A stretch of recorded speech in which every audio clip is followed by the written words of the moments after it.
Hello, this is Dr. Eric Bricker, and thank you for watching A Healthcare Z. Today's topic is See the Future by looking at Medicare's passage.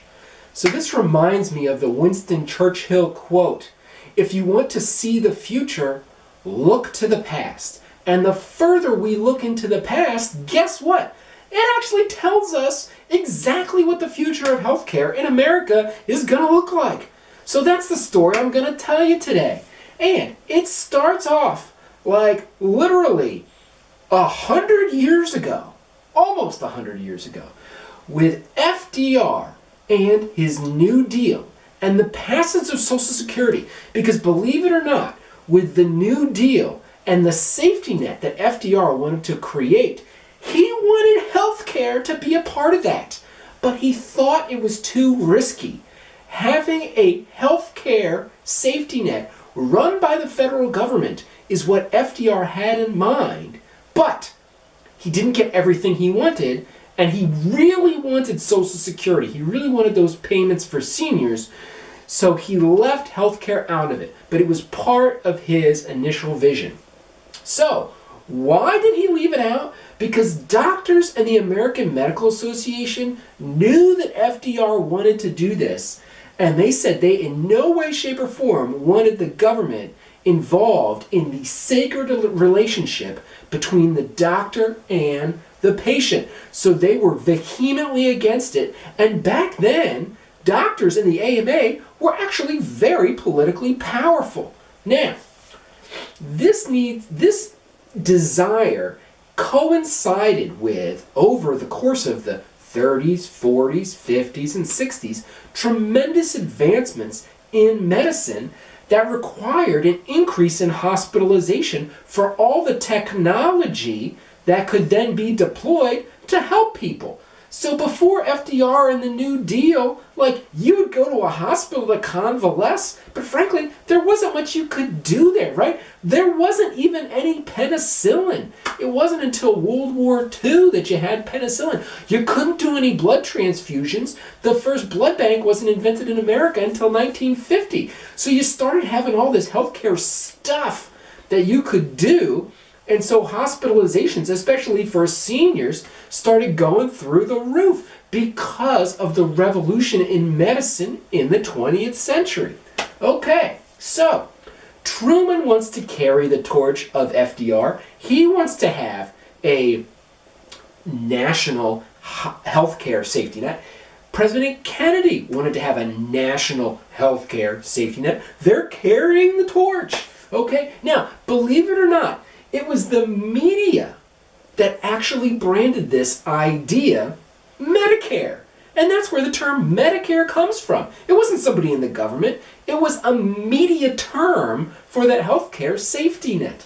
Now, I got to tell you a sub-story within the story about a gentleman named Wilbur Mills, who was a Democrat in the House of Representatives from Arkansas. And he was incredibly powerful because he was the head of the Ways and Means Committee. In other words, the subcommittee of the House where we were going to have legislation around healthcare. It was going to start in his subcommittee.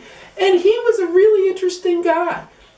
So back then the Democratic Party was very different because you had a gazillion Southern Democrats and you actually had a group of very fiscally conservative Democrats. Okay, the Democratic Party of today and the Democratic Party back in the 1950s was very different. They called Dixiecrats, right? Now, he actually blocked Medicare under Truman and Kennedy because because he was he was a tax aficionado and a fiscal conservative as a Democrat. You know what? He said Medicare was going to be too expensive. And of course he was right.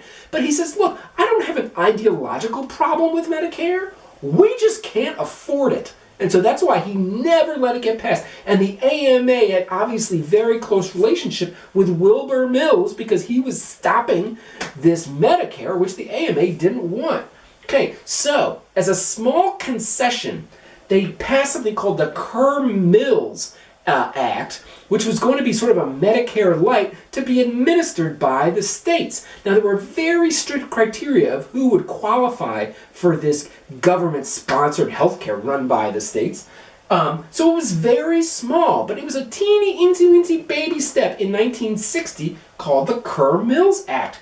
Mills being his name, Kerr being another congressman from Oklahoma. Okay, so then things changed dramatically in the 1964 election when LBJ beats Barry Goldwater, and there is essentially an across-the-ticket Democrat landslide for Congress and the Senate.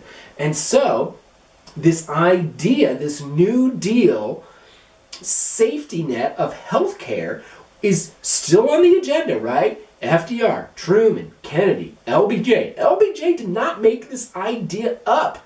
Okay? I was incorrect. I thought LBJ, with his Great Society, I thought he came up with this idea. That's totally wrong. This idea has been in the Democratic playbook for a long time.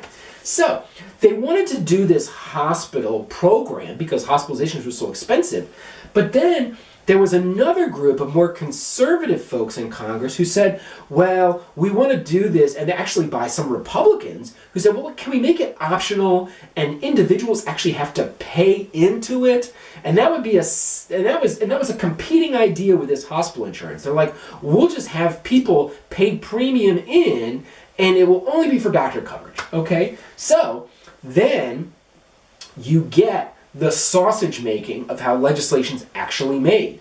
And so in order to get it past Mills, who didn't want to do anything, they basically had to make some sausage where they combined this government-paid hospital program plus this optional doctor program, and they combined it with Kerr-Mills, and they called it the three-layer cake.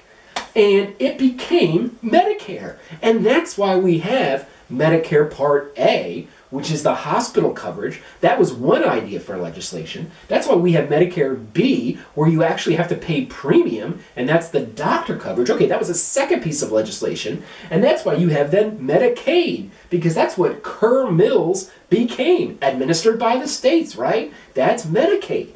So, ever wonder why we have Medicare Part A and Part B and Medicaid is part of CMS?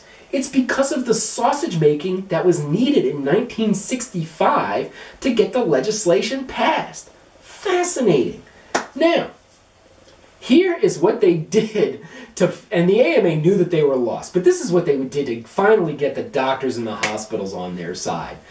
Mills said, you know what? We'll let doctors and hospitals themselves decide what reasonable charges are, and we, the government, will just pay it.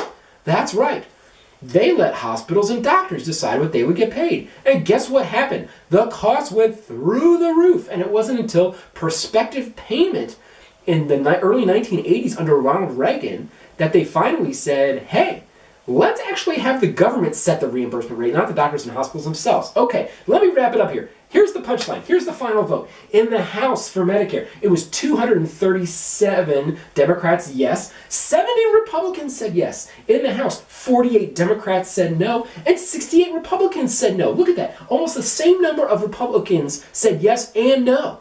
And there was a large number of Democrats that said no. What is this? It's like there was bipartisan support for it, and the Republicans were totally split. Okay? Next up, in the Senate, 57 Democrats were in favor of it, 13 Republicans were in favor of it, and against it, 7 Democrats were against it, and 17 Republicans were against it. Again, the number of Republicans against it and the number of Republicans for it was like the same. Like, you would never see this type of voting. You didn't see this type of voting in Obamacare. You would never see this type of voting. So, what is the point? The point of all this is that the socialized medicine, the state-paid-for healthcare safety net in America has been part of a Democratic arc ever since FDR. Through every president in between, Jimmy Carter wanted to do it, Bill Clinton wanted to do it, Barack Obama actually got some of it with Obamacare, and Joe Biden is doing it again. It has been on the arc for 100 years. It has many implications. What is one practical implication? Why in the world is United making all these acquisitions and becoming a vertically integrated healthcare system? They're not dummies. They know this is going to happen.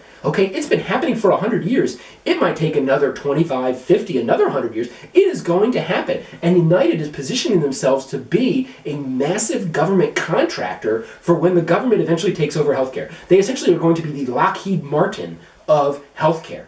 So if we want to see the future, all we have to do is look to the past. And that's my point for today. Thank you for watching A Healthcare Z.